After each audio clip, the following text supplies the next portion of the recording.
Hello friends, welcomes to Kanaka சமையல். இன்றைக்கி நாம் மாவிளக்கு எப்படி செய்யலாம் அப்படிங்கிறது தான் பார்க்க போகிறோம். வாங்க வீடியோக்குள்ளே போகலாம்.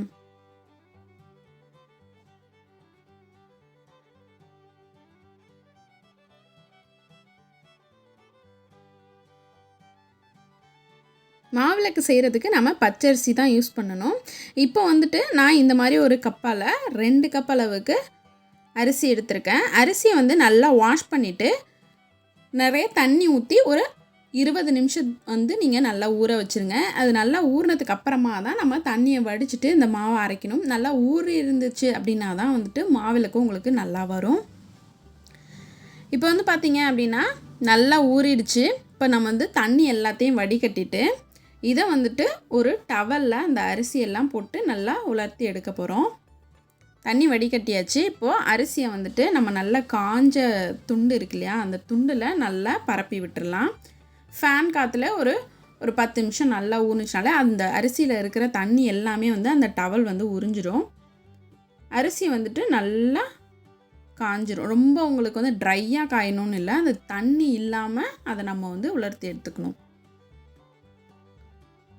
ஃபுல்லாக நல்லா இது மாதிரி பரப்பி விட்டு கொஞ்சம் நேரம் வச்சுருந்திங்கனாலே டவல் பார்த்திங்கன்னா அதில் அரிசியில் இருக்கிற தண்ணியெல்லாம் உறிஞ்சிடும். நல்லா பார்த்திங்க அப்படின்னா காஞ்சிடுச்சு. இப்போ இதை நம்ம மிக்சியில் நல்லா அரைச்சி எடுத்துக்க போகிறோம் பவுடராக.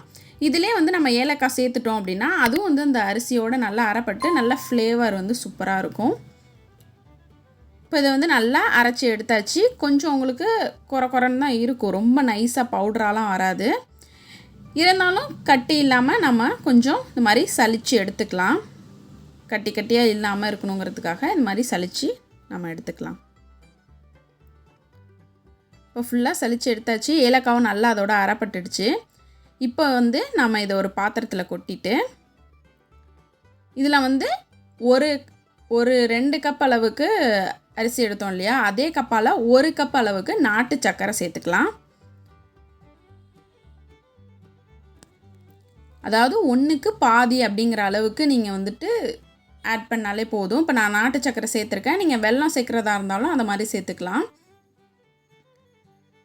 நெய் சேர்த்துக்கலாம். நெய் ஃபஸ்ட்டு ஒரு 2 டேபிள் ஸ்பூன் அளவுக்கு நெய் சேர்த்துட்டு இது எல்லாத்தையும் நல்லா மிக்ஸ் பண்ணிக்கலாம். மிக்ஸ் பண்ணிவிட்டு நம்ம பிடிச்சி பார்க்கும்போது நல்லா பிடிக்கிறதுக்கு வருது அப்படின்னா இது கரெக்டான அளவு. எல்லாத்தையும் நல்லா மிக்ஸ் பண்ணுங்கள். கொஞ்சம் கூட கட்டி இல்லாமல் இருக்கணும்.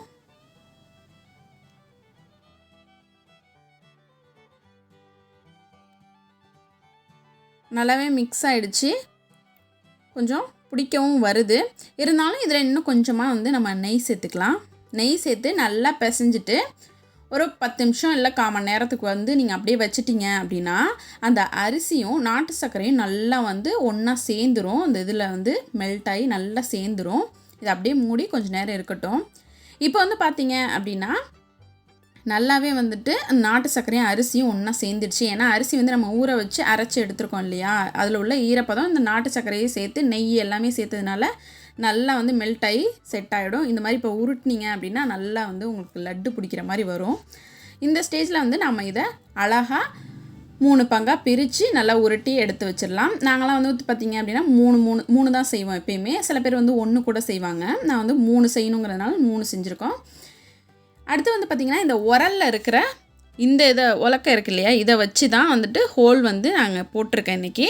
அதை பார்த்திங்க அப்படின்னா லைட்டாக நெய் தொட்டுட்டு இந்த உருண்டையில் லைட்டாக வச்சு இப்படியே சுற்றுனீங்க அப்படின்னா அந்த இது உங்களுக்கு வந்துடும்.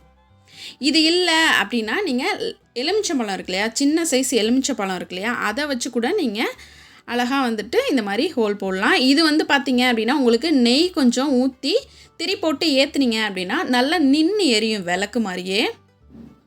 அது கொஞ்சம் ஏந்தலாக இருக்கிற மாதிரி இருக்கும். இது கொஞ்சம் குழியாக இருக்குங்கிறதுனால இதை யூஸ் பண்ணி இன்றைக்கி செஞ்சுருக்கேன். பொறுமையாக செய்யணும். அது மட்டும் இல்லாமல் நம்ம உருண்டை பிடிக்கும்போது நல்லா அழுத்தி உருண்டை பிடிக்கணும். அப்போ தான் நல்லா இறுகி கெட்டியாக இருக்கும். லைட்டாக நீங்கள் உருண்டை பிடிச்சி வச்சிங்க அப்படின்னா அது உங்களுக்கு உடனே டக்குன்னு பிரேக் ஆகி உடஞ்சிரும். அதனால் நல்லா அழுத்தி இறுக்கி உருண்டை பிடிக்கணும். அதே மாதிரி இந்த ஹோல் வைக்கும்போது ரொம்ப பொறுமையாக செய்யணும். அழுத்தி செஞ்சிங்க அப்படின்னா டக்குன்னு திருப்பி விட்டுரும். இதில் நம்ம நெய் ஊற்றி விளக்கேற்றி சாமி கும்பிடலாம். இது வந்து உங்கள் உடம்புக்கும் ரொம்ப ஹெல்த்தியாக இருக்கும். நாட்டு சக்கரை, நெய் இதெல்லாம் சேர்த்துருக்கிறதுனால கண்டிப்பாக எல்லோரும் ட்ரை பண்ணி பாருங்கள். இந்த வீடியோ உங்களுக்கு பிடிச்சிருந்துச்சுன்னா லைக் பண்ணுங்கள், ஷேர் பண்ணுங்கள், கமெண்ட் பண்ணுங்கள். மறக்காமல் எங்கள் சேனலுக்கு சப்ஸ்கிரைப் பண்ணுங்கள். கூடவே பக்கத்தில் இருக்க பெல் பட்டனை ப்ரெஸ் பண்ண மறந்துடாதீங்க. Thank you friends.